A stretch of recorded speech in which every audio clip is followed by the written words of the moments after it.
चिंतन घडावे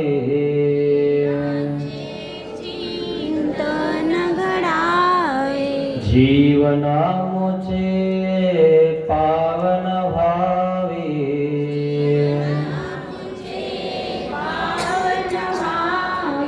पुलकित व्हावी धरा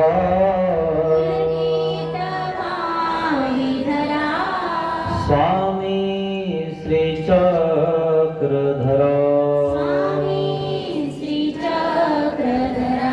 जय जय श्री चक्रधरा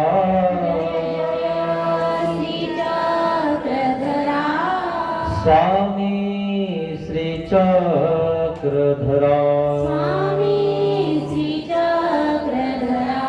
स्वामी श्री चक्रधरा स्वामी श्री चक्रधरा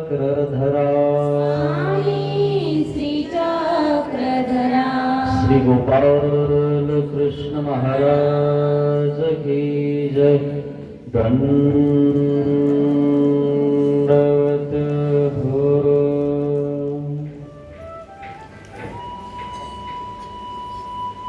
महानुभाव शिदोरी आश्रम निपाणी छत्रपती संभाजीनगर येथून आलेला हा आश्रम तालुका वसमत जिल्हा हिंगोली गाव कुरुंदा। या कुरुंदा गावामध्ये फुलारी मठामध्ये हा शिदोरी सत्संग परमपूजनीय परमहंत श्री प्रभाकर बाबाजी दुतोंडे व सर्व गावकरी मंडळी मिळून हा शिदोरी सत्संग आयोजित केलेला आहे। या शिदोरी सत्संगामध्ये आपण स्मृतिस्थळाला स्पर्श करत आहोत। स्मृतिस्थळामध्ये कोणत्या कथा आहेत त्या बघण्याचा प्रयत्न करत आहोत। माणसांना असं वाटतं किंवा काही जनसमुदायांना असं वाटतं की जे गरीब आहेत, दुबळे आहेत, जे अनाथ आहेत त्यांनी संन्यास घ्यावा, अशी लोकांची दृष्टी असते आणि लोक त्या नजरेनं काही लोकांना बघत असतात। पण तसं नाहीये। गरीब श्रीमंत असं न बघता ज्याला ज्ञान झालं की तो आपल्या आत्म्याचा उद्धार करण्यासाठी तो परमात्म्याचं चिंतन करत असतो आणि चिंतन करण्यासाठी तो संन्यास घेत असतो।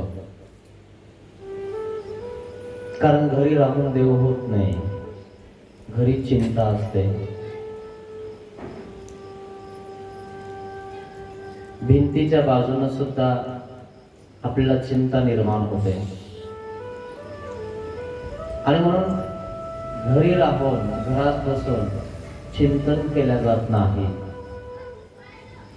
म्हणून घराच्या बाहेर निघावं लागतं, घराचा त्याग करावा लागतो आणि मग चिंतन विधी साधतो। शिकायचं असेल तरी घर सोडावं लागतं। आपले पोरं जर मोठाले करायचे असतील तर आपले आई आणि वडील आपण कोणा एखाद्या सिटीमध्ये ठेवत असतो आणि पोरांना त्या ठिकाणी शाळेमध्ये घालत असतो। आपल्या घराचा त्याग करावा लागतो, तेव्हा पुढं शिक्षण प्राप्त होतं। एवढा मोठा परमेश्वर जर प्राप्त करायचा असेल तर तो घरी राहून होईल का? एवढी मोठी ब्रह्मविद्या जर तुम्हाला प्राप्त करायची असेल तर ती घरी राहून होईल का? ऑनलाईन होईल का? ऑनलाईन जर सगळंच असतं तर मास्तर कशाला राहिले असते, मॅडम कशाला राहिले असते, कॉलेज जोडाले कशाला राहिले असते, शिक्षक कशाला राहिले असते? ऑनलाईन फक्त तुम्हाला माहिती होतं की असं आहे, असं करायचं आहे, आणि म्हणून शिक्षकाकडनं शिकावं लागतं. आणि मग त्या तासामध्ये, कोणत्या सराचा तास आहे त्या सराच्या तासामध्ये तो विषय आपल्याला त्या ठिकाणी समजावून घ्यावा लागतो.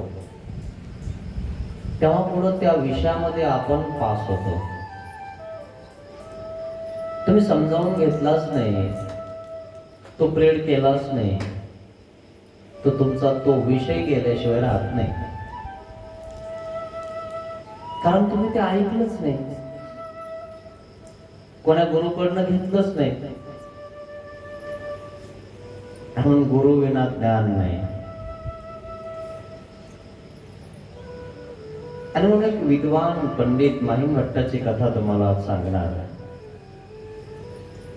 तिथं विद्वान होते, शिक्षण घेण्यासाठी कुठं कुठं गेले,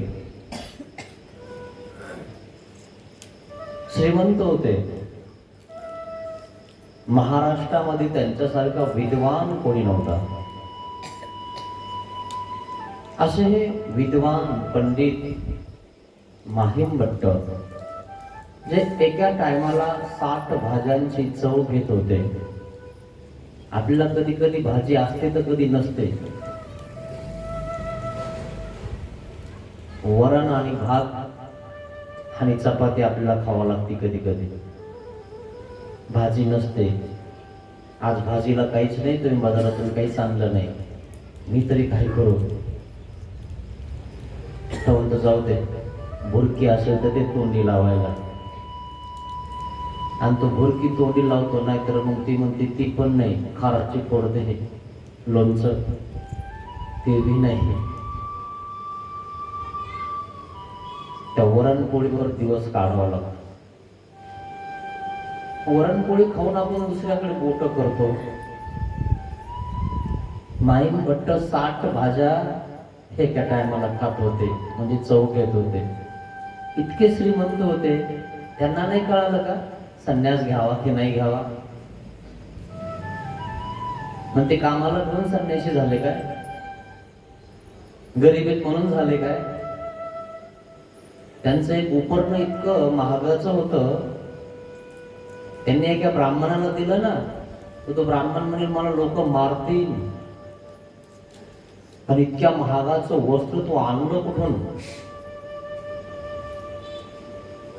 तुम्ही बघितलं कधी हिरो हिरोईन, टाटा बिर्ला यांच्यावाले सँडल किती किती रुपयाचे आहेत, त्यांच्यावाले कोट किती रुपयाचे आहेत, कधी बघितलं?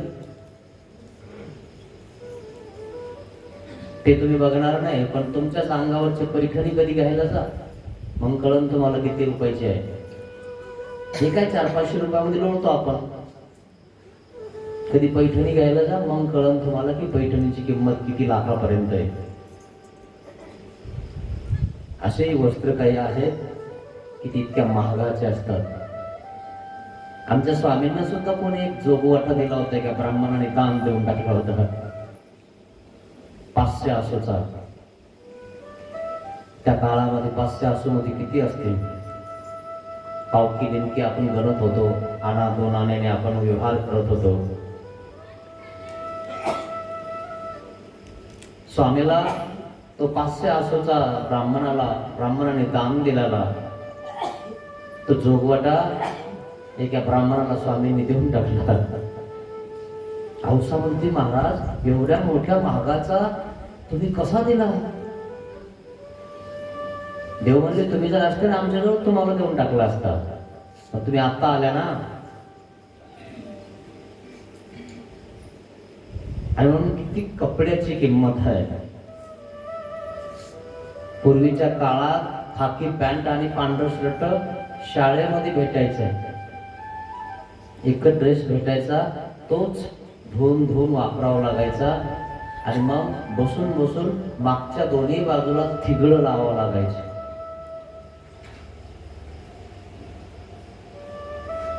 आणि ते थिगळ घालून शाळा जावं लागायचं. आता तर थोडासा खोसाटा लागला तर आपण फेकून देतो. आपल्याला आता खूप काही दिलेलं आहे देवाने. पूर्वीच्या लोकांनी थिगळं लावून लावून त्या ठिकाणी कपडे घातलेले आहेत. नाट्या माहिती का तुम्हाला किती प्रकारच्या असायच्या? 3 प्रकारच्या. खाली पिवळी, मधात हिरवी, त्याच्यावर पुन्हा लाल. का असं असायचं? एक नाटी पिवळ्या रंगाची असली की ज्या ठिकाणी बाई बसते त्या ठिकाणी ती जीर्ण होऊन जाते. जीर्ण झालेला भाग ती आपली आई काढून टाकते आणि हे 2 भाग राहतात. त्याच्यामध्ये पदराचा भाग घालून देते. दोन्ही साईडनं पिवळी, मधल्या साईडनं लाल राहते.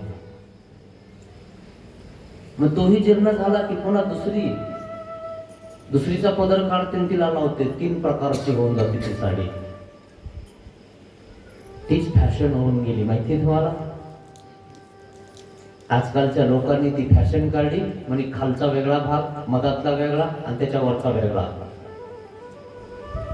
पहिल्या बायाने हाताने शिवून घातल्या ह्या नाट्या जीर्ण झालेल्या. त्यांना काय माहिती पुढे जाऊन आपलीच फॅशन निघणार आहे. झालं ना तसं?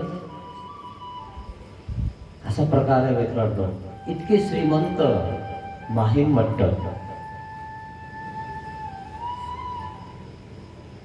भट्ट म्हणायला वेळ लागायचा. असे माहीम भट्ट होते आणि त्यांचं एक उपर्ण कितीतरी 1000 रुपयाचं होतं. त्यामुळे त्यांची कथा या स्मृतीस्थळात आलेली आहे. जशी नागदेवाचार्यांची आली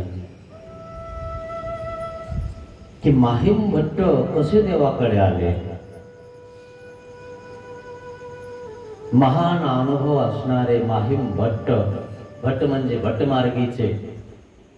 भट्टमार्ग आपलाही आहे. तदनंतर त्यांचा म्हणजे भट्ट म्हणजे ब्राह्मण. ब्राह्मण कुळातले माहीम भट्ट विद्वान ब्राह्मण म्हणून जाणले जायचे. इतका अभ्यास केला त्यांनी. 4 वेद, 6 शास्त्र, 18 पुराण या सगळ्यांचा अभ्यास केल्यानंतर एक शास्त्र हे अभ्यासायचं राहिलं. आणि ते अभ्यासल्याशिवाय आपल्याला उच्च पदवी भेटणार नाही. आणि म्हणून ते कुठं अभ्यासायचं तर तेलंग देशात अभ्यासायचं. मग महाराष्ट्र सोडून तेलंग देशात गेले. त्या कॉलेजमध्ये गेले. त्या मठामध्ये जाऊन त्या ठिकाणी जो कोणी आहे शिक्षक त्याच्याकडनं ते शिक्षण घ्यायला गेले. तर त्या मठात त्या शाळेमध्ये कोणालाही शिकवलं जात नव्हतं. एखाद्या गावठीला धरायचं आणि त्याला लगेच फुकायचे कारण त्याला लगेच सांगायचं असं नव्हतं. कोणालाही शिकवत नव्हते ते. आपलं ज्ञान त्याच्या झोळीत टाकावं, त्याच्या झोळीमध्ये कचरा नाही. आणि म्हणून आमच्या देवाने सांगितलं लोहे पाणी गिळले होऊन असावे. आपलं त्यांना असं कोणाला सांगू नये जे ऐकत नाही अशांना. आणि म्हणून तेलंग देशामध्ये गेल्यानंतर त्यांना अभ्यास तर करायचा होता. ते शास्त्राचा अभ्यास करायचा होता. आणि मग त्या ठिकाणी गेले. जो माणूस डोक्यामध्ये चतुर आहे, हुशार आहे, ज्याच्या डोक्यात कचरा आहे, अशा डोक्यांना ते शिकवत नव्हते. कुठं डोकं खराब करून घ्यायचं आपलं. जो डोक्यात आहे त्याला शिकवायचे. आपण वारंवार सांगत राहतो असं करा तसं करा, अनन्य भक्ती करा. त्याचं पुन्हा तेच. याच्या डोक्यात कचरा आहे, कुठं नादी लागतं याच्या. तिकडच पेटून घे म्हणे तर पेटून दे, आम्हाला काय करायचंय. त्याला 2दा 3दा सांगितल्यानंतर तेच. आणि म्हणून त्या तेलंग देशामध्ये जाऊन जो डोक्यात आहे त्याला शिकवायचे. आणि म्हणून तिथं एक परीक्षा घेतल्या जायची. तुला आमच्या कॉलेजमध्ये शिकायचंय ना, तर आमच्या कॉलेजमध्ये येतानाच तुला आम्ही तुझी परीक्षा घेऊ. कॉलेजमध्ये आलं, उठणं बसणं बोलणं, इंटरव्ह्यू माहिती का तुम्हाला? IAS लोकांचे इंटरव्ह्यू घेतले जातात. कधी युट्यूबला बघायचा दुसरं काही बघण्यापेक्षा इंटरव्ह्यू बघायचा एखाद वेळेस. IAS लोकांचे वगैरे कलेक्टरचे पोरांचे पोरींचे इंटरव्ह्यू घेतले जातात. कोणतेही कसे प्रश्न विचारले जातात. त्या प्रश्नाला त्यांना जर उत्तर देता नाही आलं तर ते जिल्हा काय सांभाळणार. जिल्ह्याला सांभाळण्यासाठी कलेक्टरची खुर्ची असते. असं कोण्याही गावठीला उचलून त्या खुर्चीवर बसवलं तर जमन का? तो तसाच व्यक्ती लागतो चोफेर ज्ञानाचा. आणि म्हणून ते शिक्षणाने ती खुर्ची प्राप्त केल्या जाते. आणि बंडशाहीनं राजकीय क्षेत्रातली खुर्ची प्राप्त केल्या जाते. जी बंड लोक असतात ते काय करतात, घरपट्टी देत नाही ना, कोण येतो धरतात, काढ महाशांना ते निवडून देतात. कारण हे आपल्या कामाचं आहे, जमा करून देतो. आणि त्याला धक्का देता लोक ते. असा प्रकार आहे. पूर्वी राजे लोक असंच करायचे, कर जमा करायचे. पण ते कसा होता, जो बंडखोर करण, जो दादागिरी करण तोच राजा असायचा. आता तसं नाही, जनतेतून निवडून दिला जातो. पूर्वी हुकुमशाही होती, आता लोकशाही आहे.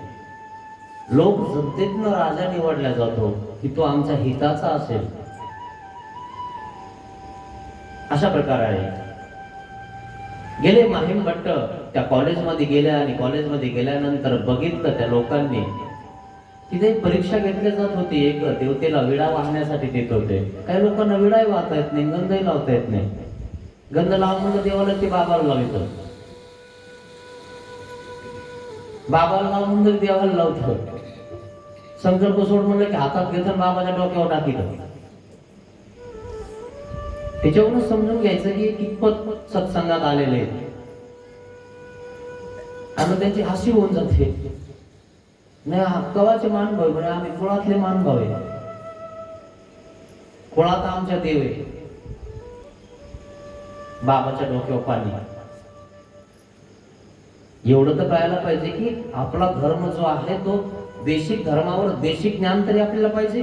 कसं बसावं, कसं बोलावं, कसं उठावं, कसा विडा वाहावा, कसा दंडवत घालावा, कसा अगरबत्ती दाखवावी, कसा उपाड दाखवावं, हे पण नाही कळत आपल्याला. याच्यावरूनच माणूस समजतो की तो कितपत पोहोचलेला आहे. आणि म्हणून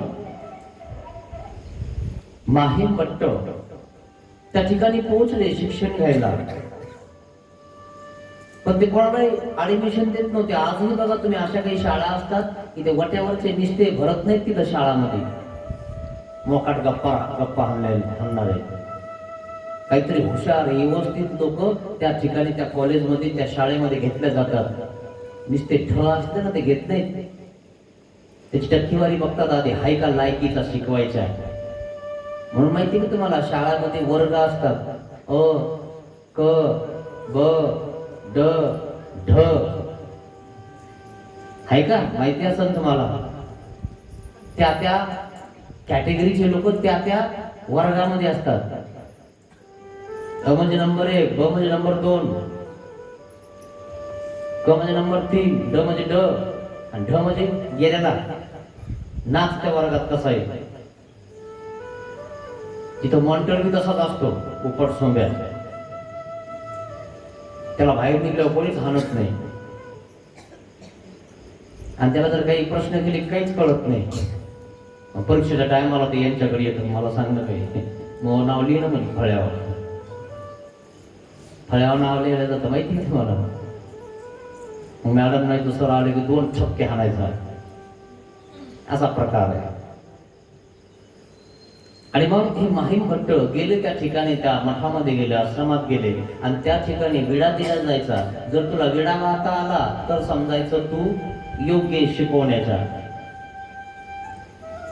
विडा दिला हातामध्ये त्या ठिकाणी आणि माहीम भट्ट हुशार होते. या विड्यावरच काहीतरी दिसतंय. ती रांग लागली होती, IAS पोरांची रांग लागत असते आणि जो योग्य आहे, सगळ्यात शार्प आहे, हुशार आहे, त्यालाच घेतल्या जातं. आणि जे आहेत टक्केवारी चांगले पण शार्प नाही, हुकीवर आहेत, त्यांना बाजूला सरकवतात. तुम्हाला नंतर कॉल करू आम्ही. म्हणून एक काळ असा होता, आमच्या पुरीला, आमच्या पोराला कॉल येणार आहे, म्हणजे आता नोकरी लागणारच आहे. कॉल आलं की चिटकला, अजून येऊ राहिलाय कॉल. खरं नाही, अशा प्रकारचे काही लोक. आणि म्हणून विडा दिला हातामध्ये. माहीम भट्टाने बघितलं पुढच्याकडे, पुढचा विडा घेऊन गेला ना, त्याने घंटा वाजवला, घंटा वाजवल्यावर त्याने विडा ठेवला मग विडा ठेवल्यावर जरासं डोकं आपलं शांत पाहिजे किंवा डोक्यात कचरा नाही पाहिजे ना. घंटा वाजवला की घंटा मागे पुढे सरकतो की नाही. मग डोक्यात नसणारा माणूस विडा ठेवलं की लगेच वर बघतो. मागून घंटा आणण्याच्या डोक्यात बसला, ते डोक्यातच नाही ना. हे शिकवायच्या लायकीच आहे का? त्याच्या डोक्यात घंटा, एवढा मोठा घंटा त्याला दिसत नाही, लगेच वर उभा राहतो आणि त्याच्या डोक्यामध्ये घंटा लागला, याला शिकून काय फायदा आहे? रिचीट करून टाकलं. तुम्ही या महिन्यानंतर 1 महिन्याने तुम्हाला कॉल करू आम्ही. माहीम भट्ट म्हणले याच्यावरच दिसतोय म्हणे काहीतरी. पुढच्याला ठेस मागचा शहाणा. माहिती काय, त्या पूर्वीचे जे लोक होते ना, अनपट होते, पण तुम्हाला सांगतो त्यांच्या मनी अशा काही चांगल्या आहेत ना, घेण्यासारख्या आहेत. पुढच्याला लागलं की आपण खाली बघून चालावं ना, तर वरच बघतो आपण. पुढच्याला ठेस लागली, का लागली, कुठं लागली, आपण तपासायला पाहिजे, चाखून चालायला पाहिजे ना. तसं नाही, त्याला लागली मग मला लागल काय. माहीम भट्ट हुशार होते. त्याच्या डोक्यात घंटा लागला ना, त्याला रिजेक्ट केलं गेलं. त्याला शिकवलं, त्याचं ऍडमिशन नाही झालं. ऍडमिशन घेण्यासाठी आता काही बरीचशी फी भरावं लागते. आणि जो टक्केवारीवर आहे, मेरिटवर आहे, त्याची फी कमी असते. शार्प लोक आपल्या देशात पण पाहिजे, आणि आपल्या देशात नाही पाहिजे तर बाहेर देशातले घेऊन जातात. आम्हाला द्या. हुशार ते घेऊन जातात आणि मग हुशार झाले की आपल्यावर राज्य करतात. असा प्रकार आहे. माहीम भट्टाने बघितल्याच्या डोक्यात घंटा लागला, मग याला रिजेक्ट केलं गेलं. माहीम भट्टाने विडा घेतला, घंटा वाजवला, घंटा पुढे गेला, घंटा वाजला, विडा ठेवला, पण लगेच डोकं वर नाही केलं, कारण मागचा घंटा येऊन डोक्यात लागला. आपण काय खोक्यात नाही म्हणे, खोक्यात कचरा असतो. घंटा वापस आला, वापस येऊन परत गेला, तेव्हा माहीम भट्ट परत गेल्यानंतर घंटा त्या घंट्यासोबत परत निघाले. घंटा लागलाच नाही. आणि मग त्या शिक्षकाने बघितलं की हे डोक्यात आहे, याला शिकवण्या योग्य आहे, याला आपलं शास्त्र शिकवलं पाहिजे. आणि मग त्याचं ऍडमिशन झालं. असे माहीम भट्ट विद्वान पंडित तेलंग देशामध्ये जाऊन ते एक शास्त्राचा अभ्यास करून येतात. महाराष्ट्रामध्ये त्याचा अभ्यास करता येत नाही. महाराष्ट्रामध्ये केलं तर कोड फुटतो, जेव्हा चालत नाही. आणि म्हणून महाराष्ट्रामध्ये ते शास्त्राचा अभ्यास करता येत नाही. मग तेलंग देशामध्ये त्याचं विद्यापीठ आहे, त्या ठिकाणी गेले, तिथं परीक्षेला पास झाले. मग हे सगळे शास्त्र, 4 वेद, 18 पुराण, आणि ते सुशोभित झाले, तेज झाले, विद्वान झाले. पण ज्ञान हे वाघिणीचं दूध आहे, ते गुरगुर करतं. तुम्ही बघा, मांजरीने जर ताक पिलं का ती गुरगुर करते, आणि जास्त तिच्यावाली चालते, आणि ती सनाट झोपते दुपारी पण. तिच्यामुळे आपल्याला झोप लागते, ती आपली जवळ येऊन झोपते ना मांजर. तसं हे वाघिणीचं दूध आहे, वाघाची मावशी मांजर. तसं ज्ञान वाघिणीचं दूध आहे. त्या ठिकाणी तेलंग देशातनं माहीम भट्ट परत आले तर महाराष्ट्रामध्ये आले. महाराष्ट्रामध्ये सुरुवात केली क्रांती. एक वरती सूर्य उगतो ना, तर दुसरा खाली. मी माहीम भट्ट आहे. खालचा सूर्य मी, तो वरचा सूर्य तो सूर्य देवता आहे, असे समजायला लागले स्वतःला. विद्वान पंडित, जर माझ्यासारखे जर तुम्ही विद्वान पंडित असाल तर माझ्यासोबत येऊन चर्चा करायची, मला हरवायचं, नाहीतर तुमच्या नावाचा बिल्ला माझ्या पायात बांधायचा. काही जणांनी प्रयत्न केला माहीम भट्टाला हरवायचा, पण ते प्रकट ज्ञान आहे, विद्वान आहेत, पंडित आहेत. गंगा तीरला आले की त्यांनी सपाटा सुरू केला, सगळ्यांचे मठ मंदिर धुवून काढले आणि त्यांच्या नावाचा बिल्ला आपल्या पायात बांधला. हे सगळे माझ्या पायाखाली आहेत. सगळीकडे चर्चा पसरली माहीम भट्टाची. माहीम भट्ट विद्वान पंडित चर्चा करणारे आहेत. आणि म्हणून काही साधारण विद्वान पंडित लगेच माहीम भट्टाच्या समोर येऊन पाया पडायचे, पटापटा दंडवत घालायचे. आता ते वाघाडीचं दूध गुरगुर करायला लागलं. गेले आता सराला या गावामध्ये, आपल्या गावात गेले आणि त्यांचे गुरु गणपत आपयो त्यांना पण ते उरोधून बोलायला लागले. गुरुला सुद्धा शिकवायला लागले. काही लोक असे सुद्धा असतात की गुरुवर सुद्धा, गुरुच्या पुढे तुझा गुरु येतो, या गुरुला तुझे कान ठोकले, आता तू ज्ञानी झाला तर मग बरं झालं ना, मग गुरुचा मान ठेवणार. हे असेच म्हणे. गंगा तीरला सगळे असेच आहेत. फक्त गणपत आपयो आळू माळू पांढरट धरू इतकीच ज्ञानी आहेत म्हणे. आणि पाला पाचला नाही कोंबडत वाटोळीमध्ये, तिच्यातला पाला पुन्हा खाली पडतो तसे आळू माळू पांढरट धरू. काय म्हणे पाला काय येतं म्हणे. मी स्वतःला शहाणं समजायला लागले माहीम भट्ट. माणूस स्वतःला शहाणं समजतो मित्रांनो. थोडस शिक्षण झालं ना आपल्याला, 12वी वगैरे MA BEd DEd, ते साधारण बाया वगैरे साधारण बायांना तर उगच समजतं ही गावठी आहे म्हणे, हे गावठी आहे म्हणे. एखादं शिकलेलं एखादं आलं मुंबईला आपल्या गावात आणि वाट्यावरच्या पोरांना मित्र म्हणतं ना, ए माझे गावठी मित्र आहे काय म्हणे. आणि ती कुणी येतं ती गडी भाषा थोडीशी इकडं आणि ते म्हणतात बापरे मुंबईला गेला लय हुशार झाला. हो मग तुमचा काय काय म्हणे म्हशी वळणारा, ते असं बोलत इकडे आलं की असं आहे. थोडस जास्त झालं की माणूस उतू येतो, उतू तसं आहे. थोडस जास्त झालं की माणूस काय करतं, जसे मोठे असे टाचाने त्या ठिकाणी सँडल घालायला बघतं. आता गावातल्या बाईला सुद्धा वाटतं तिनं घातली मी घालू का, मी घालायला जाते तिचा पाय मोडून जातो. अरे ती शिक्षण घेतलंय तिनं, तुझ्या कामाचं नाही ते. बरं आहे आपल्या वाहनात वाहना कळतात तुम्हाला, वाहनावर काही सांभार लोक वाहना शिवायचे आणि वाहना इतक्या पक्क्या असायच्या ना मित्रांनो, कोण्याही काट्यावर फायद्या बिलकुल मोडत नाही. टायरचा चामडा असायचा त्याला खालून.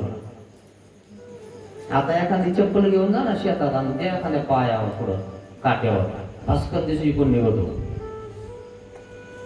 मग त्या वाहनाचं भर आहे.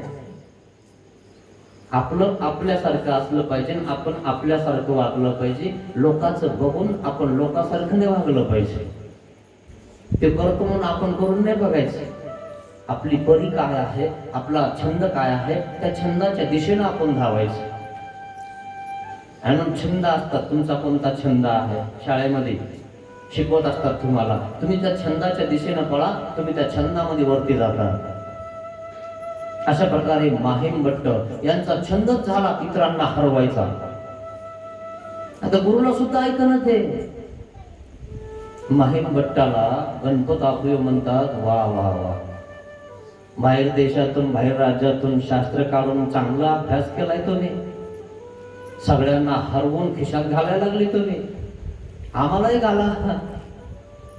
पण गुरु येत ना, मग आपलं म्हणून दिलं आळू माळू पांढरट धरू आहे ना. काय थोडस तुमच्याकडे म्हणा, गंगा तीर मध्ये तुम्हीच बरे थोडेसे, बाकी सगळे असेच. हे सगळे आहे ना, सगळ्यांनी फक्त चप्प्याच करेले. असेही लोक आहे काही नुसतं भादरलं म्हणे याला काय येत. असेही काही लोक नावं ठेवायला बरे, तसे नावं ठेवायला. गणपत आपयो काय म्हणले, ठीक आहे म्हणे तुम्ही खूप विद्वान झाले, पंडित झाले, तुम्ही काय करा, कमलपूरला डोमेग्रामला सर्वज्ञ श्री चक्रधर स्वामींचं वास्तव्य आहे, त्यांच्या सोबत जाऊन तुम्ही एकदा चर्चा करा आणि मग खरं तुमचं फलित कळण ते तुम्ही खरं विद्वान आहात. कारण तुम्ही आमच्या सारख्याला दोघच उडवून द्यायला लागले. वाटोळीमध्ये पाला पाचोळा म्हणे हा सगळा. तुम्ही काय करा, जरा याला जा कधी डोमेग्रामला आणि त्यांच्या सोबत एकदा चर्चा करा. असं कोण आहे डोमेग्रामला? आणि मग नाम उच्चारलं. श्री चक्रधर स्वामी हे डोमेग्रामला असतात. काय सांगतात, काय सांगतात हे माहिती नाही, पण मराठी खूप सुंदर बोलतात. असं कोण आहेत ते? मुनिवेश आहे त्यांचा, संन्यासी आहे मुनिवेश. संस्कृत जाणतात का ते नाही माहिती. असं मराठीच फक्त चांगली बोलतात काय? काय करतात? भिक्षा मागून खातात. असं जेव्हा तुम्ही जाताय ना तेव्हा माते घेऊन जा. बघून घेईन मी श्री चक्रधर स्वामींना, त्यांच्यासोबत चर्चा करायला तयार आहे.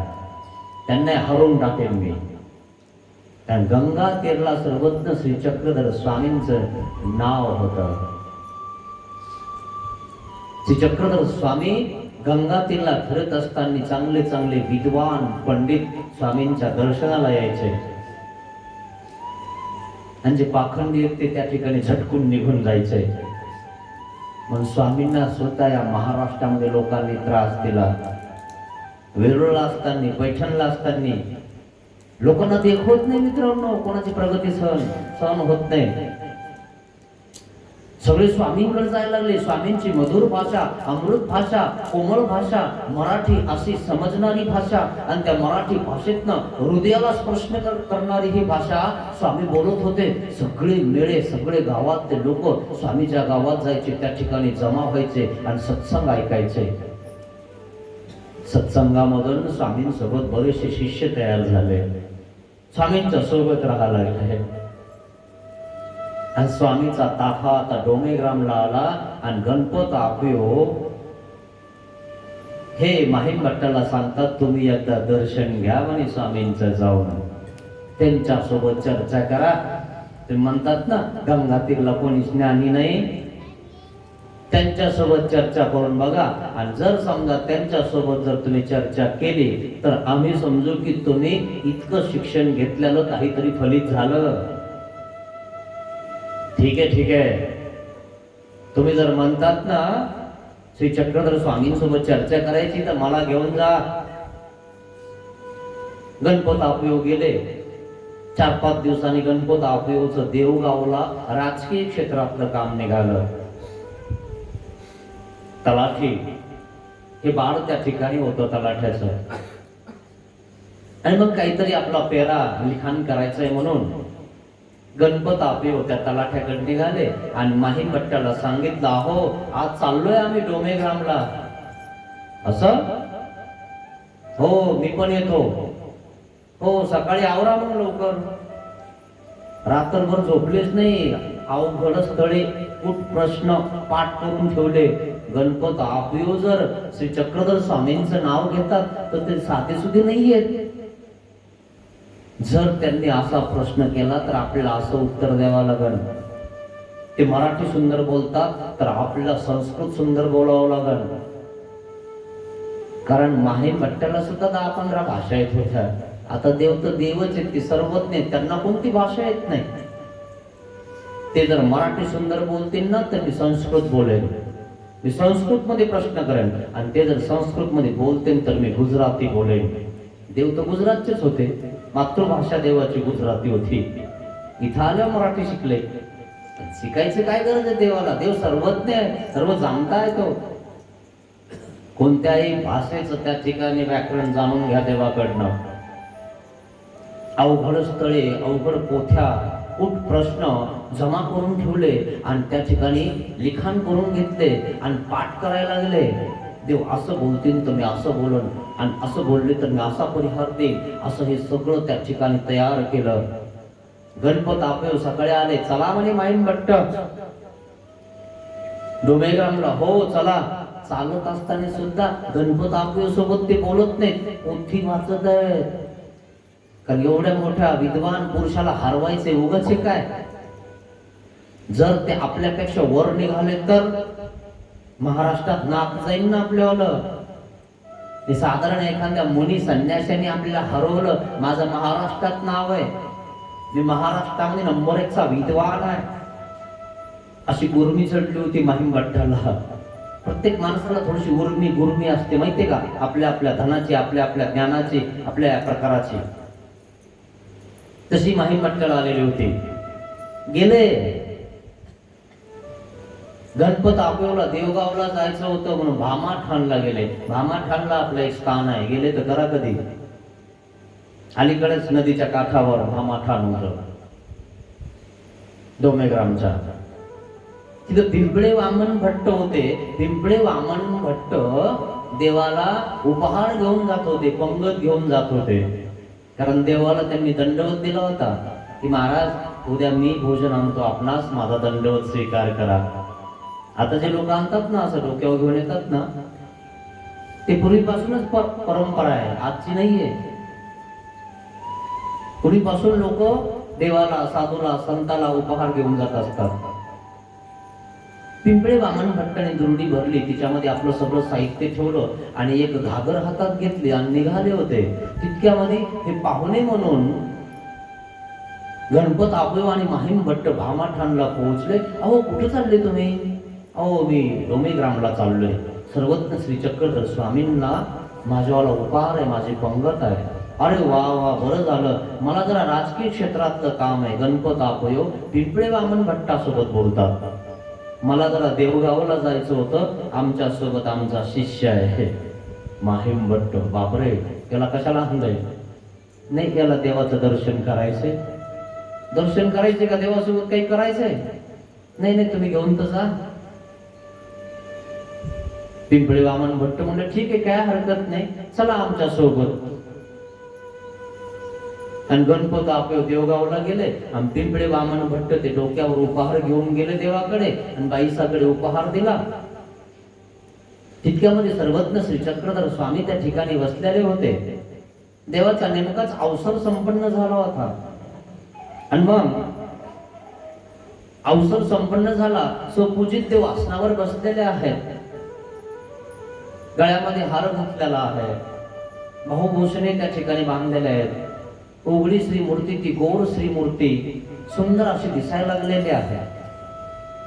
पिंपळे वामन भट्ट गेले, लवकर दंडवत केला, पैसाच्या हातामध्ये उपहार दिला, घागर घेतली आणि पाण्याला गेले, गंगेला. कारण उपहार द्यायचा देवाला तर मग पाणी पण लागेल ना प्यायला, पाणी कोणी आणायचं?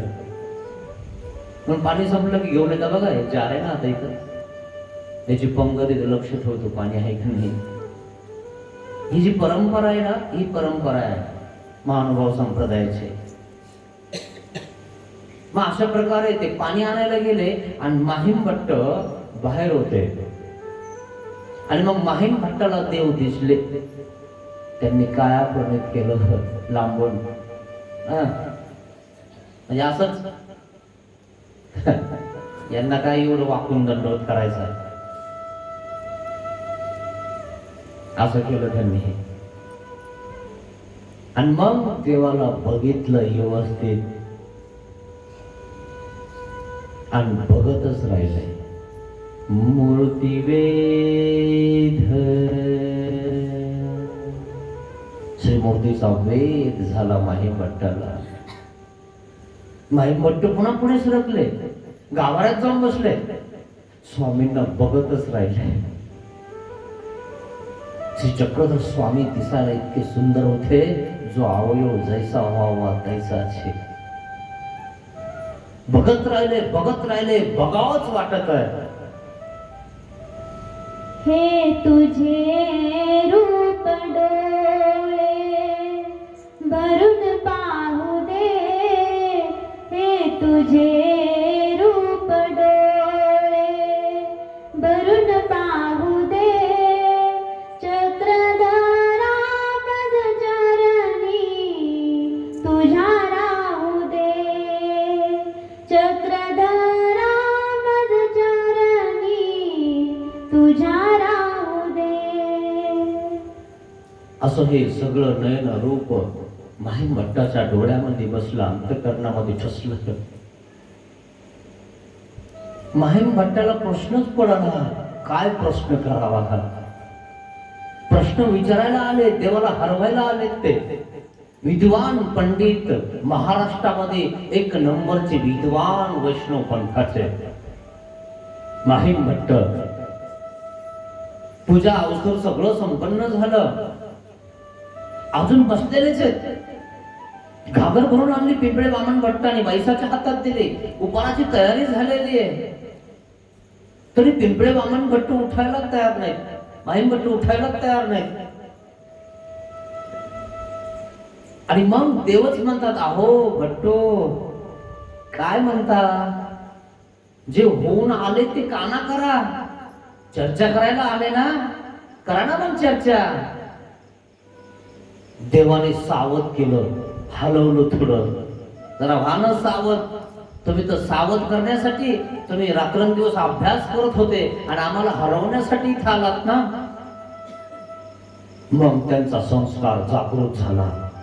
हो, मग तुमच्यासोबत चर्चा करायलाच आलेलो आहे मी. मग आतापर्यंत कुठं होते? देवाच्या रूपामध्ये मोहित झाले, देवाचं रूप बघितलं तर तुम्ही सगळे विसरून गेले. पण देवाने सावध केलं ना, पुन्हा माघारी आले. मोहित गीत नाही झालो मी, तुम्हाला प्रश्न करायला आलेलो आहे, तुमच्या सोबत चर्चा करायला आलेलं आहे. मग करा ना चर्चा. आणि मग देवच प्रश्न करतात, कारण त्यांना काय प्रश्न करावं हेच कळणार. आणि मग त्या ठिकाणी प्रश्न केला देवाने, गुणचित्ताची वेदी उगले यायचा ब्रह्मयोग कैसा. म्हणजे महाराज तुम्ही गंगातीरला इतके दिवस राहिले, तुम्हाला हे माहिती नाही अजून? आणि मग त्या ठिकाणी बाईसाला आवाज दिला, बाई ब्राह्मण काय म्हणतोय? म्हणजे काय नाही बाबा, हा भाग्याचा आहे, दैवाचा आहे. म्हणजे तसं नाही, आम्ही यांना म्हटलं की तुमच्या शास्त्रामध्ये मोक्षाचा काही रस्ता आहे का? तर ते आम्हाला काय म्हणतात, गंगातीरला 8 वर्ष राहून तुम्हाला एवढं माहिती नाही झालं? इतक्या दिवस संन्यास घेऊन फिरता आणि तुम्हाला एवढं माहिती नाही? देवाला असं उलट बोललंय. माईम भट्टाला असं उलट बोलल्यामुळं बाईसाला बोलवलं. बाईसाने असं सांगितलं, बाईसाला असं सांगितलं. आणि मग बाईसानं आपला पदर कमराला खोसला आणि त्याला शिव्या द्यायला सुरुवात केली. तो मडा बांधो म्हणे, टुनटुन वाजत मसनवरी घेऊन जाओ. आमच्या बाबावर तुझ्यावर श्रद्धा नाही आणि आमच्या बाबाला म्हणतो काय आतापर्यंत तुम्हाला टाइम नाही भेटला? माहीम भट्टाचा खता एका बाईनं शिवी दिल्यामुळे खटकन गळून पडला. महाराष्ट्रात मला कोणी वर तोंड करून बोलत नाही, आणि बाई सरळ आली, कमरला पदर खोसला आणि सरळ मला याने शिवी दिली. कारण इतका विद्वान पंडित, त्या बाईसानं एका शिवीमुळं त्याचा खता, त्याचा अभिमान गळून पडला. अभिमान त्यांचा पूर्ण गळाला, अधिकारी आहे तोची प्रेम पदाला. ज्याने काम क्रोध सारे जिंकिले, तो भक्त खरा, तो ज्ञानी खरा. अशा प्रकारे हे माहीम भट्ट तिथं गेले आणि त्या बाईसनं बोलल्यामुळं त्यांचा खता, ते गंज गळून पडला. आणि मग चर्चाला सुरुवात झाली. चर्चा करायला लागले देवासोबत. देव त्या ठिकाणी प्रश्न करायला लागले. प्रश्नाला उत्तर माहीम भट्ट देत आहेत आणि मग माहीम भट्ट प्रश्न करत आहेत आणि मग देव प्रश्नाचे उत्तर देत आहेत. हे सर सांदिली आयशिया शंका.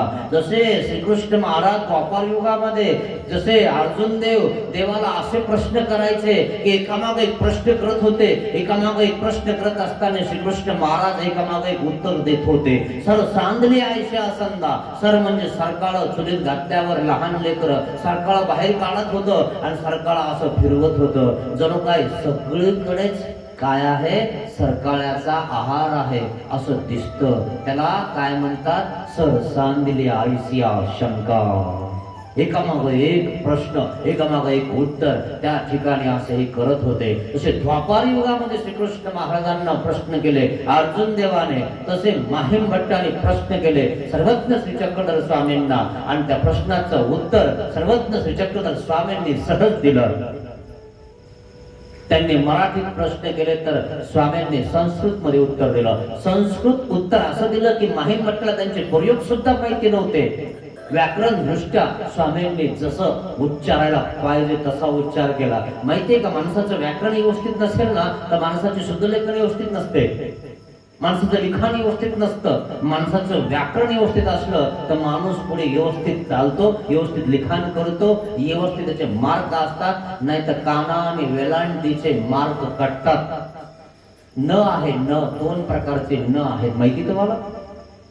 एक बाणाचं असतं आणि एक नळाचं असतं. ताल ओष्ट पूट काय क च ट त प असे 5 वर्ग असतात. जेव्हा व्याकरण तुम्ही शिकत असताना, जेव्हा संस्कृत शिकत असताना त्यावेळेस हे वर्ग तुम्हाला त्या ठिकाणी शिकवले जातात. आणि म्हणून ताल ओष्ट पूट या जिभेच्या त्या खेचण्यावरून ते वर्ग, ते व्यंजन, ते स्वर त्या ठिकाणी ओळखायचे असतात आणि तेव्हा ते लिखाण करायचे असतात. तेव्हा तो माणूस मेरिट मध्ये येत असतो. कुठं जीभ लागल्यावर कोणतं न लिहावं हे कळालं पाहिजे माणसाला. जर तुम्हाला नळ लिखाण करायचं असेल काय पान, पानाचं बाणाचं न लिहिणार की नळाचं न लिहिणार. आणि म्हणून काय करायचं, या जीभीवर लक्ष ठेवायचं. ही जीभ कुठं लागती. न काय पान कुठं लागली टाळूला, नळ कुठं लागते शेट्याला, दाताच्या खालून.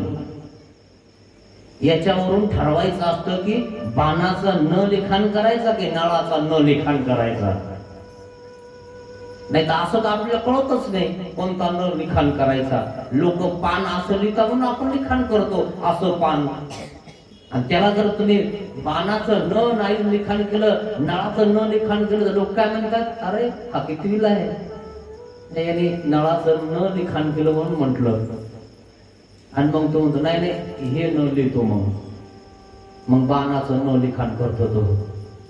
नाही मला जरा घाईत होतो म्हणून लिखाण केलं. तू झाकून टाकतो आपल्या अज्ञानावर. झाकून बी टाकता आलं पाहिजे. काही लोकांना झाकता बी येत नाही, मग कोणतं न लिहायचं. सगळ्यांना सारखेच म्हणे नसतंय म्हणे ही कवर टिंब नसलं की कम होत नाही, ते क होऊन जात. आणि क मध्ये अ नसलं की त्याला व्यंजन म्हणतात, क नाही म्हणत. मग क मध्ये काय असतं, क असतं. 12 स्वरापासून बनलेले व्यंजन असतात. खूप काही आहे मित्रांनो शिकायसारखं, म्हणून शिक्षण खूप महत्वाचं आहे. आणि म्हणून तसे हे विद्वान पंडित स्वामींसोबत त्या ठिकाणी चर्चा करायला गेलेले. व्याकरण दृष्ट्या सुद्धा त्या ठिकाणी ते हुशार आहेत, पण ते स्वामी आहेत, सर्वज्ञ आहेत. आणि त्या ठिकाणी चर्चेमध्ये माहिमभट्ट हरवून गेले आणि सर्वज्ञ श्री चक्रधर स्वामींनी त्या ठिकाणी आता सांगितलं की कशाने मुंचन होतं. संस्कृती छेद होय ऐशी काही प्रचिती आती. आणि मग सांगितलं महाराज कशाने येते, कशाने मुक्त होतो माणूस. आणि मग पूर्वीचं निरूपण केलं. पूर्वी सृष्टीमध्ये कहोने करणे मंची जैना एके परमेश्वरे विन तोची परमेश्वरू निर्विभू निराकारू असे परिकृपावसे सावे वो साकारो होय अवतरे आपुले सन्निधान देते दास्य मोचक. माहिमभट्टाला बोध झाला. नामे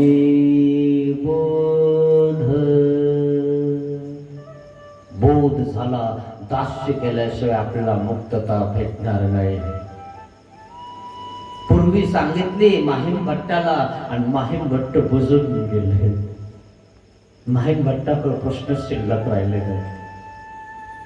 सृष्टीच्या मध्ये परमेश्वर अवतार धारण करतात. सृष्टी किती मोठी आहे, 56 कोटी योजन विकासाची सृष्टी म्हणजे विश्वेची मूर्ती आहे. तिच्या मध्ये परमेश्वर अवतार धारण करतात. मध्ये म्हणजे कुठं, भारतामध्ये. भारतात कुठं ना पैठण, भोगावती. पैठणच का निवडलं, विद्याचं माहेरघर, विद्याचं विद्यापीठ असणार पैठण होतं. आणि म्हणून स्वामींना सुद्धा पैठणच निवडलं, मध्य निवडलं, भोगावती निवडली. तिथून विडा उचलला सृष्टीमध्ये. काय सृष्टीच्या मध्ये परमेश्वर, परम ऐश्वर्य संपन्न असणारा परमेश्वर. हा इतर परमेश्वर नाही येतात, त्यांच्याकडे परम ऐश्वर्य नाहीये देवताकडे. ते माहीम भट्टाला कळत आहे. परमेश्वर काय करतात? परमेश्वर है ना, सृष्टीमध्ये परमेश्वर है ना, एके परमेश्वरी विना तोच परमेश्वर. एका परमेश्वराशिवाय जीवाचं मंचन होत नाही. जीव देवताचे नाही करणे आणि जीवाचे नाही करणे, ह्या जीवाचं मंचन होत नाही एके परमेश्वरी विना. तोच परमेश्वर कसा आहे महाराज? तोच परमेश्वर निर्भेव निराकार असे. निरावयव आहे, त्याला अवयव नाहीये. तो लांब गोल षटकोन त्रिकोण चौकोन नाहीये. कसा आहे तो? निरावयव आहे तो. निरावयव आहे तो. निर्भेव निराकारू असे परंतु सावेभू. काय स तुमच्या मुळे कृपा गुणामुळं स अवयव धारण करतो. स हा उपसर्ग आहे. स म्हणजे चांगले, अवयव धारण करतो. सावेहू साकार होई, साकार होतो, आकार धारण करतो. निराकाराचा आकार धारण करतो, तुमच्या समोर येतो. निराकार होय, सायो साकार होतो, अवतरतो. म्हणजे इथं अवतरतो, या भूतलावर अवतरतो. ज्ञानी या भक्तांना सांगतो, मी परमेश्वर आहे, माझी भक्ती करा, मी तुम्हाला मुक्त करेल, असं छाती ठोकून सांगितलं देवाने. ज्ञानदेवनी जीवाला तारी तसे भक्ताला. चक्रधर स्वामी माझा सर्वा हुनी निराळा. सर्वा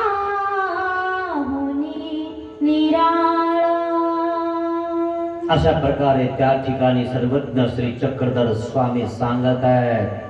यावर प्रश्न करतात माहीम भट्ट, महाराज कोणत्या देवाचं दास्य करावं? अवतरले देव ते कोणते कोणते, कोणत्या युगात कोणते अवतरले? प्रश्न केलेला आहे. महाराज कोणत्या देवाचं सेवा दास्य केल्याने आम्ही मुक्त होणार आहोत? आणि म्हणून देवाने सांगितलं पंचकृष्ण. पंचकृष्ण सांगितलं. द्वापार युगात श्रीकृष्ण महाराजांचा अवतार झाला, त्यांचं सेवादास्य करायचं. माहीम भट्टाने प्रतिप्रश्न केला, महाराज द्वापार युग संपलं, त्यांचं सेवादास्य कसं शक्य आहे? आता ते अवतार निर्धामाला गेले. पुन्हा प्रश्नाचं उत्तर दिलं, महाराज कोणाचं सेवादास्य केल्याने आम्ही मुक्त होणार आहोत ना? दत्तात्रय महाराजांचं करा. महाराज ते अमोघ दर्शन आहे, त्यांचं दर्शन शक्य नाहीये, तर त्यांचं सेवादास्य कुठून करणार आम्ही? खरंय त्यांचं दर्शनच होत नाही आपल्या सारख्यांना. आपण योग्यच नाही तेवढे दत्तात्रय महाराज आपल्याला दर्शन देतील, तितकी आपली लायकीच नाही. ते अमोघ दर्शन आहे, त्यांचं दर्शन झालं की जीव सोबतच निघून जातो. म्हणून त्यांचंही शक्य नाही महाराज. मग श्री चक्रपाणी महाराज द्वारावतीला आहेत. महाराज त्यांनी कामाख्या निमित्त विजय केलं, ते पण अवतार नाहीयेत हल्ली. मग आत्ताच येतो श्री गोविंद प्रभू महाराज रुद्रपूरला राज्य करतात. हो महाराज, परंतु त्यांचं सेवादास्य करणं खूप कठीण. थोडस जर चुकलं ना, नारळ हातात घेऊन तिथंच मारतात, फेकूनच म्हणतात. आणि जर आम्हाला नाही सहन झालं तर आम्ही एका बॉल मध्ये घरी येऊन जातो. दामोर्त एक राजा होता, श्री गोविंद प्रभू महाराज त्यांच्याकडे गेले होते. दामोर्ताला दोनदा सांगितलं, अरे दामोर्ता उठ इकडे, उठच ना तो. देव म्हणले असं उठायला तयार नाही, तू राजा झाला म्हणून नाही मोठा झाला का? देवाने नारळ हातात घेतला, मारलं फेकून, रक्ताची चिळकांडी उडाली देवळ वाड्यात असताना.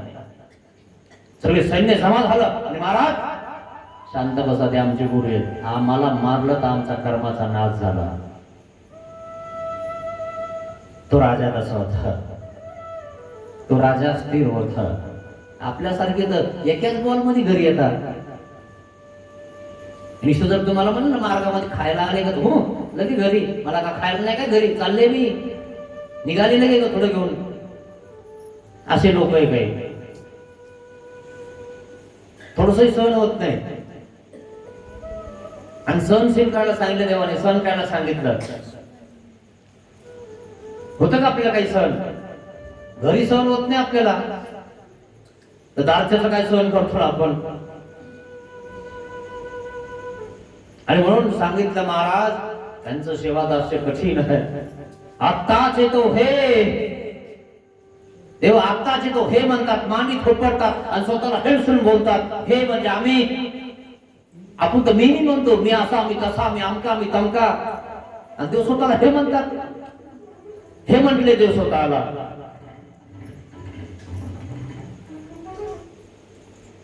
आणि मग बोध झाला, हात जोडले, तुम्ही देव मी जीव आहे, असे हे माहीम भट्ट. माहीम भट्टाला बोध झाला. माहीम भट्ट विचार करायला लागले, देवाचं सेवादास्य केल्याशिवाय आपल्याला मुक्त होणार नाही. आपण देवाला हरवायला आले, हरून गेले, काय करावं आता? देवाला कोणता प्रश्न करावा, कोणता शिल्लक राहिला नाही. सगळ्या प्रश्नांची उत्तर भेटले, मग आता देवाला हरवायचा प्रश्नच राहिला नाही. देवाचं सेवादास्य करावं लागणार, तरच आपण मुक्त होणार, नाही तर मुक्तच होणार नाही. मग काय करावं लागणार? अनुसरल्याचा देव, अनुसरावं लागणार. अनुसरणार नाही तर देव होणार नाही. म्हणजे महाराज भोजा नावाचा एक देवाचा शिष्य होता डोमेग्रामला. देव म्हणतात, भोजा एक अनुसरीचे, नाहीतर आईच्या आधोपरीच्या वृक्षा होईल का. पिंपळ होता, नदीच्या काठावर असा उगला होता, सगळीकडून दगड होते, दगडामध्ये उगला, एका मुळीवर होता तो. पिंपळाचं झाड मुळीवरच असतं, विहिरीमध्ये उगवत उभ्या भीतीला. बघा तर पिंपळाचं झाड असं आडवणीच उगवत, तुम्हाला सांगतो. आणि ती पिंपळाच्या झाडाची लोक पूजा करतात, असा प्रकार आहे. आणि ते पिंपळाचं झाड दुःखामध्ये आहे, आणि देव दाखवते, बघितलं भोजा, पिंपळाचं झाड तिथे दुःख भोगत आहे. जर तुम्ही अनुसरले नाही ना तर असं होणार आहे. महाराज दीक्षा न घेताच मग अनुसरण करून टाका, मग उद्धार करून टाका, काहीतरी वशिला लावून टाका ना म्हणे आपल्याला. देवाला शिकवायला लागला.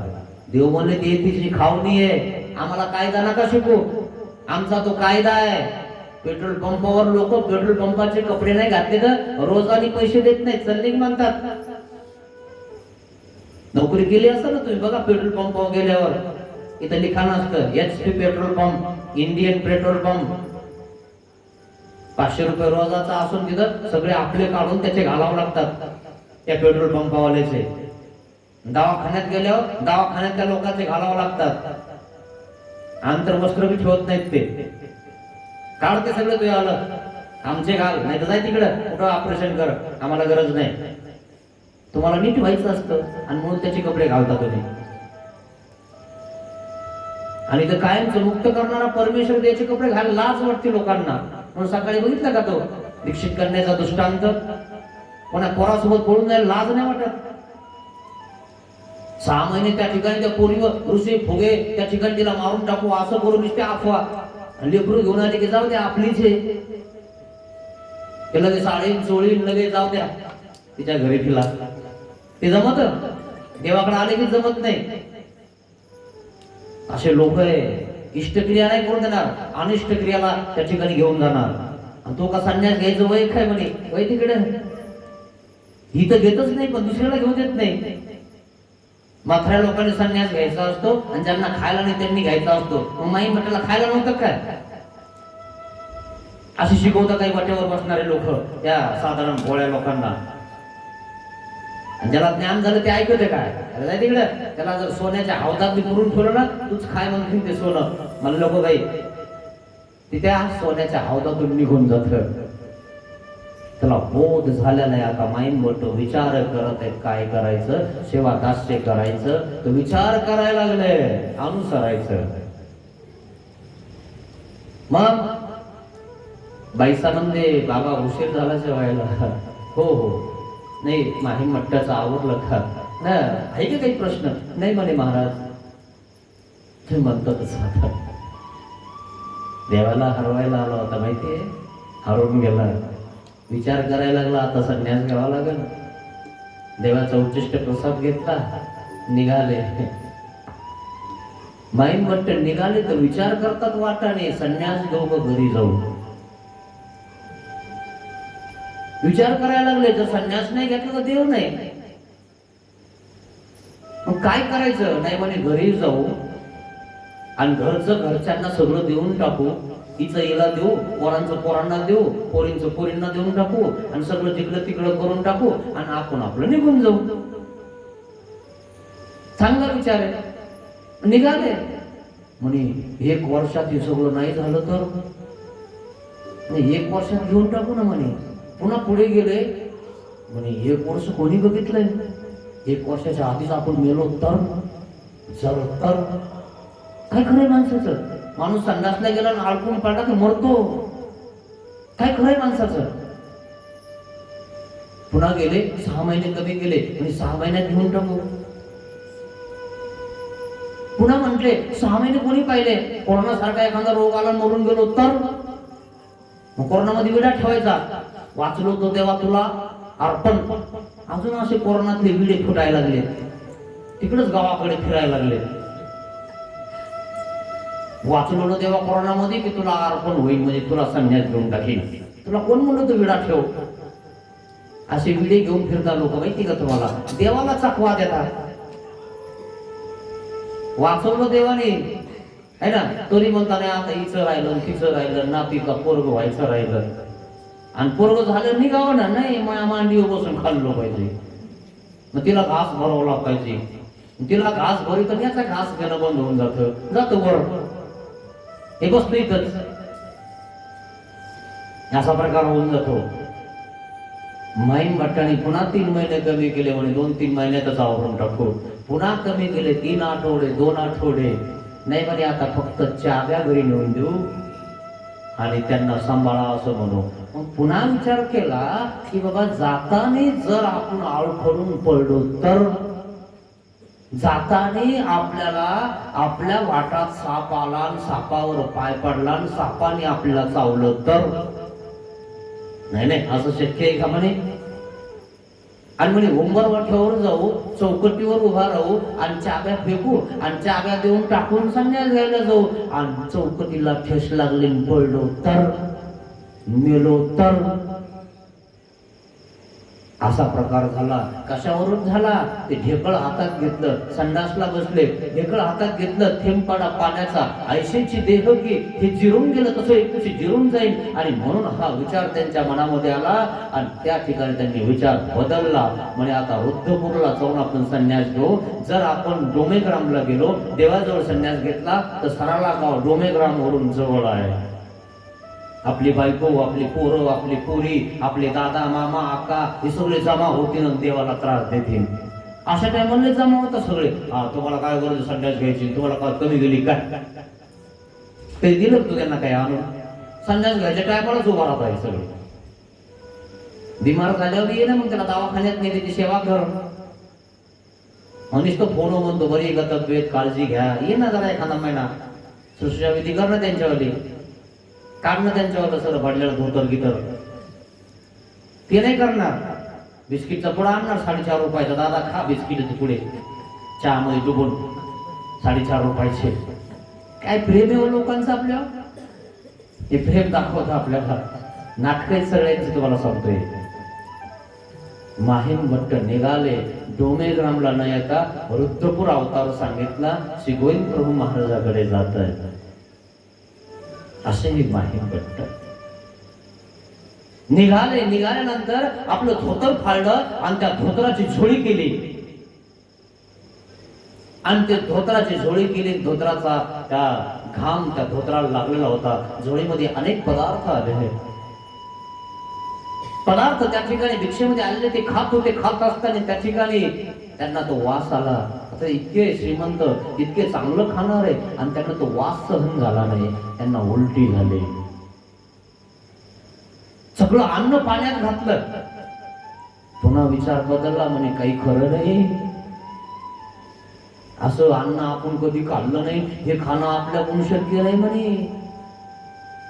रोज भिक्षा मागा, आज सण होता म्हणून सगळे पदार्थ आले. म्हणे काय भिक्षेमध्ये येतं आणि काय नाही. आणि त्याचा वास यायला लागला. म्हणे नको म्हणे. मग चला म्हणे गावाकड, दुसऱ्या वर्षी दुसऱ्या जन्मात संन्यास घेऊ. पुन्हा विचार बदलला. अर्ध्यातून घरी. असंच होतं आपलं. तळ्यात की बाळ्यात घेऊ का नको, पण त्या आश्रमात घेऊ, ह्या घेऊ का त्या घेऊ. आणि म्हणून आपण ते 10-10 दिवस राहून बघतो, चेक करून बघतो कशी लोक आहे, चांगले का नाही. चांगलं असलं तर बघू, नसले तर जाऊ. जिकडं चांगलं वाटलं तिकडे जाऊ. अरे कुठं जाय, पळसाला 3च पान आहे. कोणी काही निर्गुण नाही जन्मल्याला. तू निर्गुण होण्याच्या शाळेमध्ये राहा. निर्गुण होतो. जे निर्गुण नाहीये ते ना, निर्गुण होण्याचा ज्याचा धंदाच नाहीये ते असंच राहणार आहे. सगळीकडे 3च पान आहे. कुठं जा, कुठं जा, भांडे वाजतातच. भांडे चिकते, त्यांना खायला भांडण लागतच. असा प्रकार आहे. आपण चेक करू ब्याजा आणि आपल्याला एक चांगलं दिसलेली गरज बरं आहे, काय खरं आहे. कोण कोणाचं करतं, आपलं आपलंच बरं आहे. आपण आपला देव धर्म करत जाऊ. घर सुटत नाही ना म्हणून तेच करतो. तू तिकडे झाडाखाली जाय ना, मग तर नाही पडत कोणासोबत. झोपणं झाडाखाली जाऊन स्थानाखाली जाय, स्थानावर जाय, पण मंदिरात जाय. एक स्थानावर एक दिवस काढला तर किती दिवस आहेत माहितीये का? 365 दिवस आहेत आणि 1650 स्थान आहेत. किती दिवस लागतील तुम्हाला फिरायला कुठे स्थान? सगळ्या स्थानावर मंदिर आहेत, हॉल आहेत, सगळं बांधलेलं आहे ना. फिरणं तिकडे भिक्षा मागून खाय ना, बिलकुल नाही. सगळ्याचे दोष घेऊन घेऊन घरीच. त्यांच्यामुळं आपण इथंच. असे विचार माझी मत्ती करायला पण नाही, आता पुढच्या जन्मातच बघू. निघाले घरी. पुन्हा वाटत आले. पुन्हा विचार बदलला. म्हणे पुढच्या जन्मात जर आपल्याला बाईचा जन्म भेटला तर. आता तरी आपण पुरुष आहे, कुठं झोपलं तरी चालतंय. आणि बाई असल्यावर आपल्याला कुठं झोपता येईल का? कोणी काही करण, कोणी काय म्हणून, काय काय होईल म्हणे आपल्यावर. आपला स्त्री असते. स्त्री अशी एकली फिरायला लागली तर खूप विचित्र काम आहे. अहो एखादी स्त्री वयस्कर असली, एखाद्या आश्रमात गेली तर तरी लोक नाव ठेवतात. गेली म्हणे मान भावाच्या मागे निघून. असे लोक आहे. काय बोलते त्यांचा भरोसा नाही, तुम्हाला सांगतो. असा प्रकार. पुन्हा विचार बदलला. पण या जन्मात नाही तर पुढच्या जन्मात होणारच नाही. या जन्मात आपण बी लावलं नाही तर येल वाढणारच नाही. बी तरी लावा, शेवटी मारताना तरी घ्या. पुढच्या जन्मात जरा लवकर घ्या वाटण. बी लावले पाहिजे म्हणजे येल सोडवतो. तुमच्या दरवाजा पुढे असेल ना, यालाकडे बघून तरी जरा विचार करत जा. फुलाचे येलं लावतात लोक दरवाजा पुढे, जाई जुईचे, शेवंतीचे. आणि ते असं चढवतं दोरीला, धरून धरून धरून धरून चढतं की नाही, वर जातं ते. तुम्ही लावलंच नाही तर जाईल का ते वर? वाटेल का तुम्हाला दीक्षा घ्यावी? वाटेल का तुम्हाला देवाकडे यावं? वाटणारच नाही.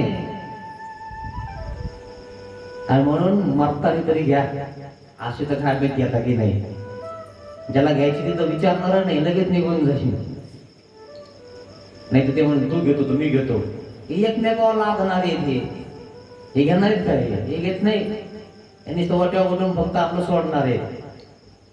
घे ना मग तू, आणि तुला तर बस ना, मला काढून द्यायचंय ना. अशी सट्टा सोडता एकमेकावर. तुला तर बरं आहे ना मग मी गेले आहो. आणि तिच्यात एखाद बरं सुनाला किंवा सुना सासूला म्हणावं कोणी, घ्या ना तुम्ही, सुनाने म्हणा. मग तू विचारूच नका. आम्ही एकेका खात होतो, काय मजा तुम्हाला सांगतो. 5-7 केस तिच्या डोक्यावर, त्या म्हातारीच्या 5-7 डोक्यावर केस. आणि सहज विषय निघाला. आणि ती म्हणे बाबा मी दीक्षा घेते. आणि सुनबाई म्हणते की हा ना मग बरं होईल. बाबा इतकी खेकाळली का नाही म्हातारी. अरे बापरे, भांडच. हिला तर बरं आहे म्हणे मग नाचायला. डायरेक्ट असं बोलायला लागली तिकडं, आम्हाला भांडणं ऐकू राहिले. मी म्हणलं बाबा गेलं होते भांडण करावं नाही यांनी इथं सुरू. काय माणसं आहे काय नाही. म्हणजे ती म्हणली म्हणून राग आला हिला. बाबाचं काय, बाबा तर म्हणतच राहतो म्हणे, तुला काय गरज होती बोलायची बघा. बाबा तर सगळ्यांनाच म्हणतो, कारण हा गुरु कसा असतो, बापाचा बाप असतो. खरं की नाही. पण ही सहज बोलली बरं का बिचारी, चांगली साधी बोली होती. बरं होईल बाई, आत्याबाई तुम्ही दीक्षा घेतली तर आम्हालाही चांगलं होईल. आता चांगलं म्हणजे उलट बिचारी सेवा करेन, नाही तिला जमलं तर मीच सेवा करेन तुमची, पण साधू म्हणून करेन ना. पण तिला वाटलं बरं झालं, म्हणजे मला काढून द्यायचं बघू राहिली. तिनं असं अज्ञान त्या डोक्यात घेतलं आणि त्या दोघीचे भांडणं झाले. पुन्हा ती म्हणली बाबा पुन्हा म्हणणार नाही, कोणी घ्या नाही तर नका घेऊ, आम्हाला काही गरज नाही. रडायला लागली ती बाई. चांगली सुसंस्कृत लोक बरं का, पण थोडसही जर असं झालं आपलं तिकडं की राग येतो माणसाला. असे माईन भटकाने विचार बदलला, पुन्हा वापस आले. म्हणजे नाही संन्यास घ्यायचा, निघाले. आणि मग ती झोळी घेतली, पुन्हा भिक्षेला गेले. भिक्षेला गेल्यानंतर पुन्हा तेच झालं, उलटी झाली. म्हणजे काय करावं, आपल्याला तर उलटी होते, अन्न जमत नाही. पुन्हा दुसऱ्या दिवशी गेले, तिसऱ्या दिवशी गेले, आणि एक घास मात्र आता आतमध्ये गेला आणि बाही आफळली. आता माहिया जिंकले, आता तर कसाच घरी जात नाही मी, कारण अन्नाशिवाय प्राण नाही आणि प्राणाला अन्न महत्वाचं आहे. आणि जर अन्नच आपल्या पोटात गेलं नाही तर आपण संन्यास कसं घेणार. मग आताही घास गेला ना म्हणे, मग आता काही टेन्शन नाही. आणि मग असं करता करता करता रुद्रपूरला पोहोचत आहेत. बेलोरा या ठिकाणी पोहोचले. एक उपरणं त्यांच्या अंगावर होतं आणि ते उपरणं विकून टाकलं, कारण त्यांनी काय आणलं करून. उपरणं विकून टाकलं बाजारामध्ये. एक दुर्डी घेतली आणि गुळ घेतला. बघितलं का, आपण असल्यावर सुद्धा देवाला आणत नाही. त्यांनी उपरणं विकलं आणि देवाला रिकाम्या हाताने कसं भेटावं म्हणून काय घेऊन आले, गुळ, गुळाची ढेप घेऊन आले आहे. बेलोरा या ठिकाणी ते बाजारामध्ये त्यांनी गुळ घेतला आणि रुद्रपूरच्या दिशेनं निघत आहेत माहीम भट्ट. निघाले रुद्रपूरच्या दिशेनं. रुद्रपूरला त्या ठिकाणी पोहोचले.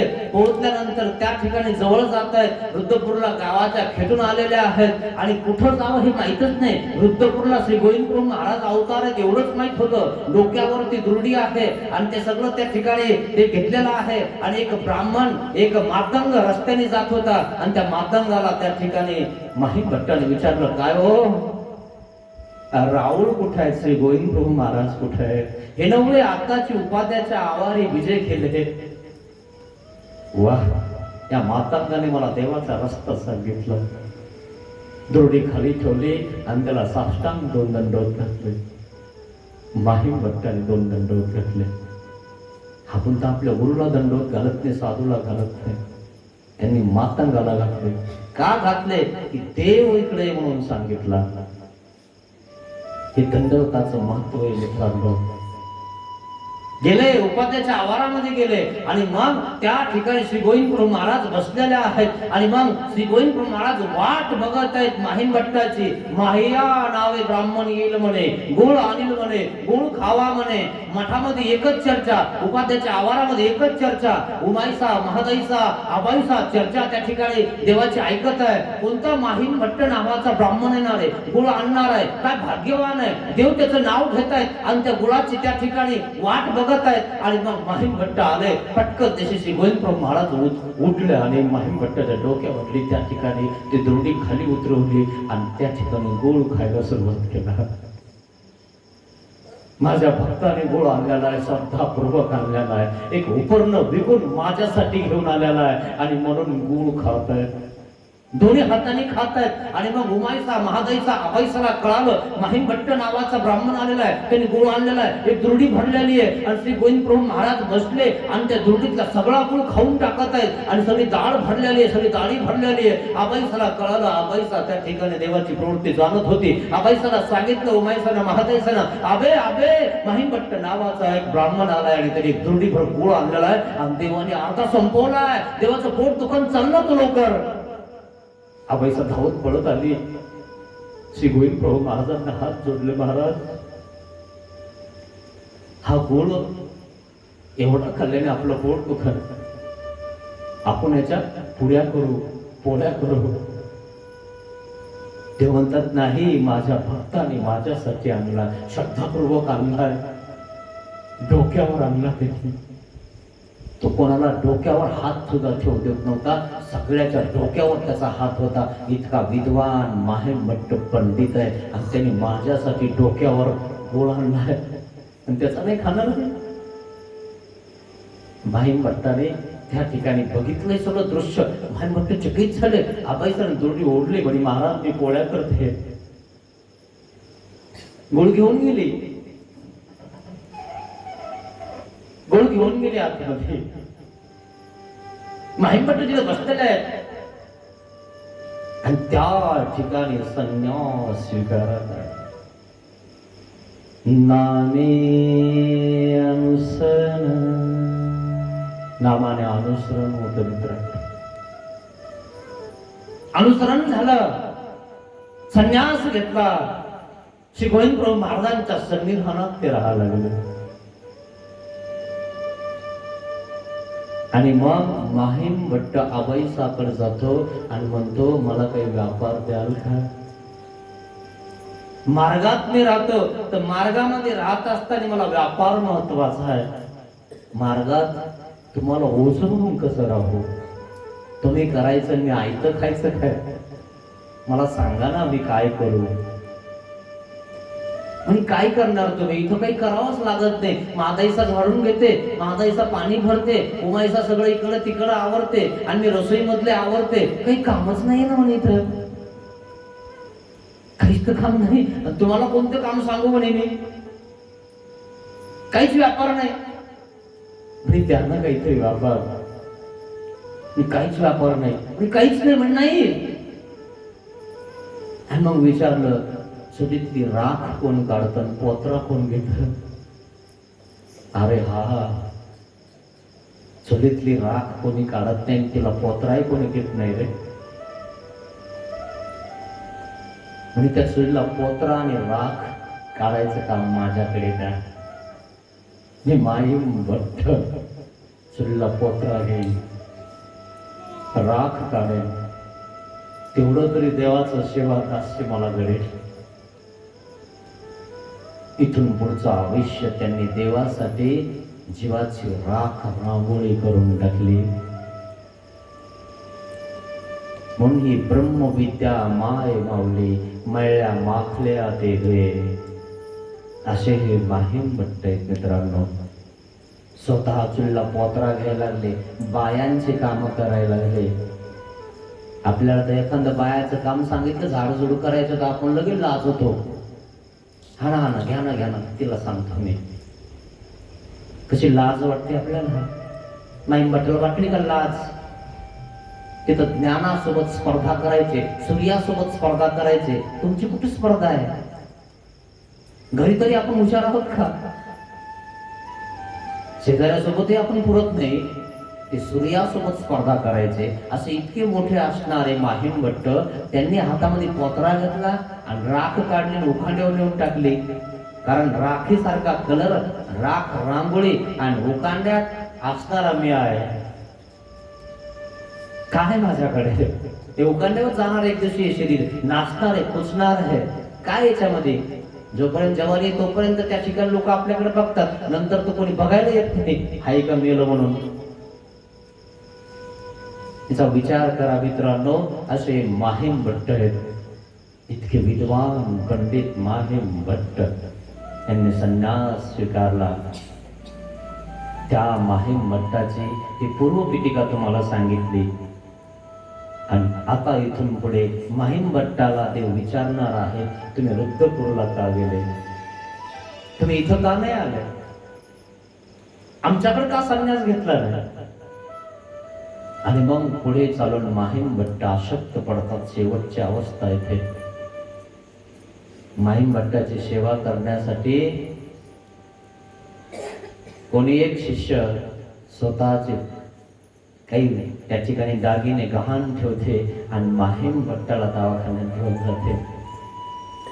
माहिमभट्टाचं पुढे चालून देहावसान होतं. तर माहिमभट्ट मरताने नागदेवाच्याला विचारतात, पठो माझं देव होईल, मला देव होईल का, माझं नरक चुकतील का? एवढे मोठे माही भट्ट जर स्वतःला म्हणतात माझे नरक चुकतील का, आपलं काय आहे मित्रांनो? आपण तर रोज याचे त्याचे दोष घेतो, याचे त्याचे त्या ठिकाणी मुंड्या मोडतो, खोटं बोलतो. काय होणार आपल्यावर? कोण्या माईच्या पोटीला निघणार आपण? असा विचार करा मित्रांनो. ती कथा उद्या मी तुम्हाला सांगणार आहे. अशा प्रकारे माहीम भट्टाची एक कथा तुम्हाला सांगण्याचा प्रयत्न केला. प्रयत्न करा मित्रांनो, प्रयत्नांती परमेश्वर आहे. एक जन्म येत दिजो का, मा काही होई ते पाहिजो. मा ऐसे अनंत जन्मे वाया गेली, महिळे जन्म दिले, रोमण्या दिले, शिवण्या दिले, हे मोळी दिले. मा एक जन्म येत दिजो का, एक जन्म लावून तर बघ, बनी तो बनी, नाही तो चले परभणी. बनलं तर बनलं, नाही तर पुन्हा परभणी जिल्ह्यातच राहायचंय, पुन्हा तरी इथं टपकायचंय, पुन्हा जन्म घ्यायचा, पुन्हा लेकरं बाळ चालूच, रडगाणं आपलं चालूच राहणार आहे. पण एकदा मटका लावून द्या, लागला ना की टेन्शनच नाही मित्रांनो. पुन्हा या जन्मरूप चक्रामध्ये यायची गरज नाही. बघा तर खरी, अवनिस्त घेतलं तर लोक पाया पडतात, पवित्र होतो माणूस, लोक पूजा करतात. काय डोक्याला खाज येत नाही, कारण केस नसतात, खाज येत नाही. आणि लोक हे महाराज, लोक काय म्हणतात, बाबा दर्शन घेऊ द्या. लोक दर्शन घेतात, खाणे को मिले लड्डू. खरं की नाही? हे सगळे फायदे हे नुसतं घेतल्यावरच होतात. आणि त्याच्यावर साल इतकी गोड आहे, त्याचं फळ किती गोड असेल. ही त्याची साल आहे, त्याचा दरोजा ते आपण फक्त तर पाहिले का कसे घेऊन येतात सगळे व्यवस्थित. बाबा एखादा गुलाबजामुन देऊ का म्हणतात, अजून घ्या ना बाबा, मी केले म्हणता की नाही? तुम्हाला नाही म्हणत तसं कधी? हे देवाचे राजकुमार आहे, देवाच्या भक्ताला म्हणतात. आणि म्हणून हे नुसतं घेतलं की जेवढा फायदा आहे, आणि पुढे तर किती फायदा आहे. पुढे नरक चुकणार आहे, 84 लाख येऊन चुकणार आहेत. हा फायदाच आपल्याला कळत नाही मित्रांनो. आणि म्हणून आपण उगाच आपल्या लेकरा बाळाच्या महात करत असतो. चुलीवर दूध ठेवलं तरी आपण विकून लक्षित होतो दोषातून. चुलीवर दूध ठेविण्याला लक्ष ठेव. हो माहिती आहे मला, ती सुनबाई सांगते, सासूबाई. मग काय लक्ष नाही काय, तुमचंच लक्ष आहे. आता शांत बसवा ना, काय आला महात बोलावं, पण सत्ता द्यायचं सोडून. उतू जाईल म्हणून म्हणलं तुला, तो लक्ष नसतं. वय झालंय, कोणी ऐकत नाही आपलं, कशाला सांगायचं यांना? पटत नाही यांना तुमच्यावर. घरची घरी तरी सांगण्यास घ्या, मात नका बोलत जाऊ. एखादा बार फटकन दिसे आपल्या तोंडावर बोललं तर किती मोठा अपमान आहे आपल्याला. काय बोलायचं यांना? बोलायचं नाही मात मित्रांनो, अपमान होतो आपला कधी कधी. असा प्रकार आहे. जवानीच्या भरामध्ये, त्या आंधळ्यापणामध्ये लोक आपला विचार करत नाही आपण त्यांच्यासाठी काय केलेलं आहे. मग उतार अवस्थेत तरी देवधर्म करा, चिंतन करा मित्रांनो. आजपर्यंत केलं नसेल तर देवाला क्षमा माग. पतित पावन दीन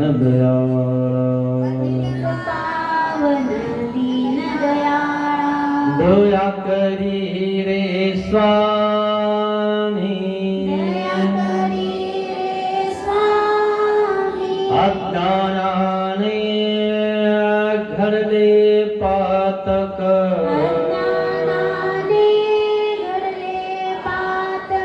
म्हणून दया करी रे स्वामी, ज्या मनाने पाप कल्पिले,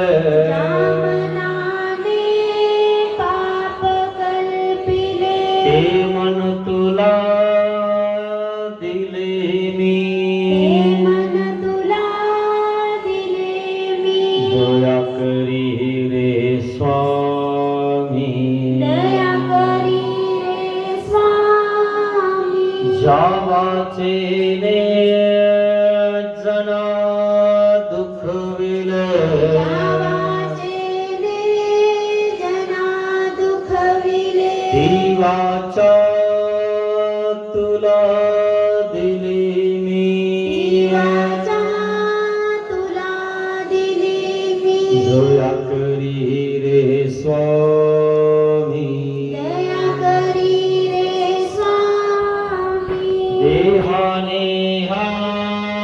कर्म कराया नेहा कर्म कराया दास तुझा मी झालो तुझा मी झालो पतित पावन दीनदयाळ पतित पावन दीनदयाळा दया करी रे स्वामी दया करी रे स्वामी दया करी रे स्वामी दया करी रे स्वामी श्री गोपाल कृष्ण महाराज की जय धन्य